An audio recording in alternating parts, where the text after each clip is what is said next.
Good morning सगळ्यांना। आणि आता वाजले आहेत सकाळचे 6। तर मी आधी सगळ्यात तर बाहेर एक चक्कर मारून आली, कारण सकाळी सकाळी पक्ष्यांचा खूप किलबिलाट बाहेर चालू असतं। त्यानंतर मी माझं आवरून घेतलं, घरातली सगळी क्लिनिंग करून घेतली आणि आता आले आहे मी किचनमध्ये। तर किचनमध्ये मला दोघांची सकाळी स्कूल असल्यामुळं पटकन सकाळचा स्वयंपाक करून घ्यावा लागतो आणि डबे बनवून द्यावं लागतात। तर त्यासाठी मी आधी पीठ मळलं आणि साईडला ठेवून दिलं। थोड्या वेळ पीठ चांगलं 10 मिनटं आधी मळलं तर एकदम मऊ होतं आणि नंतर भाजीची तयारी करायला घेतली। तर भाजी आज मला मटकीची बनवायची आहे, त्यामुळं मी आधी कढईमध्ये तेल गरम केलं, त्याच्यामध्ये कांदा टाकला आणि हिरव्या मिरचीचे तुकडे। हिरव्या मिरचीचे तुकड्याने अजून मटकीला छान चव येते। त्यानंतर त्याच्यात ॲड केला टोमॅटो। मटकीमध्ये आता मसाले टाकून छान असं परतून घेऊयात। तर मी इथे काळा मसाला आणि हळदी पावडर ॲड केली आहे। तुम्हाला कोणता मसाला आवडतो तो तुम्ही ॲड करू शकतात तुमच्या चवीनुसार। आता मटकी झाली आहे, तर साईडला त्याच्यामध्ये प्लेट ठेवून प्लेटमध्ये थोडं पाणी टाकून घ्यायचं, कारण त्या पाणी टाकल्यामुळं भाजी खाली लागत नाही मटकीची, किंवा कोणतीही भाजी सुक्की बनवताना त्याच्यामध्ये खाली पाणी टाकून घ्यायचं, तर खाली भाजी सुक्की असली तर लागत नाही। आणि आता आपण बनवूयात चपात्या। चपात्या बनवण्यासाठी पीठ आधी मळून ठेवल्यामुळे अशा छान एकदम मऊ अशा चपात्या बनत आहेत। आणि आता मी सकाळी सगळ्या चपात्या बनवून घेते, त्याच्यानंतर दोघांची तयारी करायची असते। तर मी जोपर्यंत चपाती बनवत आहे तर मध्ये मध्ये सौरभी उठण्यासाठी त्याला हे आवाज द्यावा लागतो, तर तो उठून आता त्याचं शाळेचं आवरत आहे। तर सकाळी लवकर उठल्यामुळं कामही पटपट आवडतात आणि आपली चिडचिडही होत नाही। मुलं उठायच्या आधी स्वयंपाक झाला तर उठल्यानंतर फक्त डबे भरून द्यायचंच काम राहतं। तर मग सौरभचं आवरलं आहे आणि माझ्याही आता चपात्या सगळ्या बनवून झाल्या आहेत। आता मी चालले आहे। आता सौरभ स्कूलमध्ये जातो, तर तेव्हा त्याने व्यवस्थित बॅग पॅक केली आहे का, त्याने सगळं घेतलं आहे का ते एकदा चेक करून त्याला स्कूलमध्ये पाठवलं। सौरभ तर बाय करून गेला आणि साक्षताही मंदिरात चालल्या होत्या। मावशी तर एवढ्या सकाळी दळण करत होत्या, जॉबमुळे त्यांना वेळ भेटत नाही। आणि आता मी कोमट पाणी घेत आहे। तर तुम्हाला वजन कमी करायचं असेल तर तुम्हीही कोमट पाण्यामध्ये लिंबू मिक्स करून घेत जा। मला वजन कमी करायचं नाही, त्यामुळे मी फक्त प्लेन पाणी पिते। त्यानंतर आता यांना चहा देऊयात, आता यांचा टाईम आहे। तर आता घरातले 2 मेंबर पाठवले आणि आता आहे 3ऱ्या मेंबरची वेळ। हा तर कसा निवांत झोपला आहे पहा।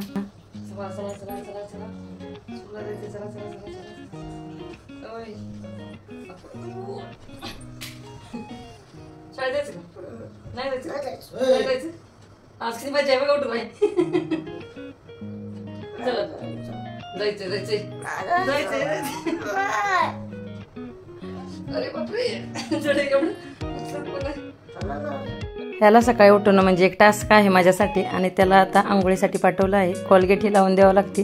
तो आंघोळ करत आहे तोपर्यंत मला बॅग चेक करावं लागते, सगळ्या बुक बॅगमध्ये भरून ठेवावं लागतं। जर एखादी बुक चुकून माझ्याकडून घरी राहिली तर आल्यानंतर मोठं महाभारत होतं।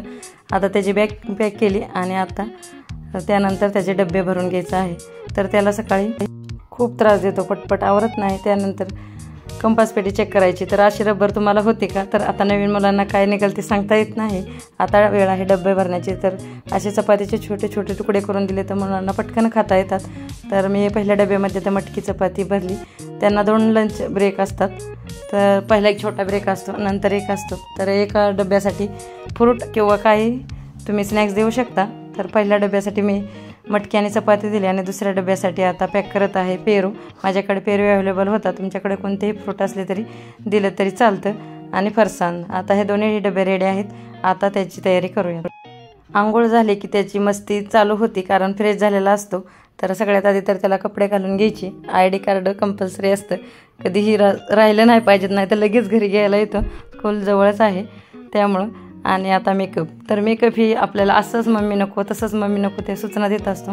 तो जसं सांगेल तसं त्याच्या सूचनेप्रमाणे त्याला तयार करायचं आणि आपण सगळे नेहमी फॉलो करायचे। असंच त्याला सकाळी थोडं गोड गोड बोलून स्कूलसाठी रेडी करावं लागतं, नाहीतर खूप त्रास देतो नाही जाण्यासाठी। कधी कधी पटकन आवडतो जातोही, पण कधी कधी मला जायचं नाही हेच चालू असतं। नंतर त्याला बॉडी लोशन लावून घेतलं, कारण बॉडी लोशन लावल्यावर स्किन जास्त ड्राय होत नाही, आणि थोडीशी मस्ती केली। त्यानंतर तो आजारी आहे, त्यामुळे त्याला औषध द्यायचं होतं। औषध प्यायला पण खूप नखरे असतात, तर औषध घेतलं आणि आता त्याचा स्कूलला पाठवायचा टाईम झाला आहे।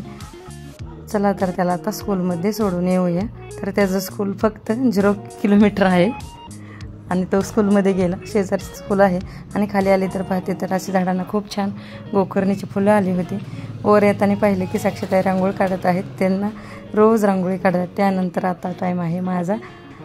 तर सकाळी 9 वाजता मला पहिला चहा भेटतो, कारण मी सकाळी लवकर उठल्या पित नाही. मला चहा असा निवांत लागतो, 10 मिनिट तरी वेळ पाहिजे. त्यानंतर आज आहे गुरुवार आणि गुरुवारचे मला उपवास असतो. मी दत्त महाराजांचा गुरुवार करते आणि आता सकाळी पूजा करून घेत आहे. सगळे गेल्यानंतरच पूजा करते, कारण वेळ तेवढा जास्त भेटतो आपल्याला. पूजा ही चांगली करता येते. सकाळी जर लवकर उठून पूजा केली तर खूप ही गडबडीत होते. आणि ही फुलं मी गेल्या वेळेस नारायणपूरला गेले होते तेव्हा तिकडूनच घेऊन आले होते आणि असेच फ्रीजमध्ये ठेवल्यामुळे फ्रेश राहिले होते. आणि आता मी सगळी पूजा करून घेतली आणि रांगोळीलाही मंदिरामध्ये जळका आहे आणि रांगोळ काढून घेतली. तर पूजा झाली की घरातली 90% कामं झालेली असतात. त्यानंतर बाहेर तुळशीलाही पाणी घालून घेतलं आणि तुळशीचीही पूजा केली. तर गुरुवारी मी खूप अशी निवांत पूजा करत असते, शांत सगळे गेल्यानंतर. आणि त्यानंतर गुरुवारी मी उंबरठ्याचंही पूजन करून घेतलं. तर हळदीचं लेपन लावून घेतलं. हळदीचं लेपनाने निगेटिव्ह एनर्जी घरामध्ये येत नाही, त्यामुळं मी आधी तर फक्त गुरुवारीच करते हे. तर हळदीचं लेपन करून घेतलं आणि छान असे रांगोळी काढून घेतले. तर रांगोळी काढण्यासाठी माझ्याकडे 700 आयतेच आहेत. तर परत उंबरठाही पूजन करून घेतलं. त्यानंतर सगळ्या झाडांना पाणी घालून घेतलं. तर गुड्डूची स्कूल हे शेजारीच आहे, खिडकीतून सहजच दिसते. आणि आता मला जायचं आहे शाळेत. गुड्डूच्या शाळेत काय काम आहे त्यामुळं मला जायचं आहे. मीही तयार झाली. तुम्हीही दररोज 2 मिनिट का होईना तुमच्यासाठी वेळ काढून नक्की तयार होत जा. आणि आजचं माझं मॉर्निंग रुटीन तुम्हाला कसं वाटलं ते नक्की सांगा. आवडलं असलं तर लाईक करा.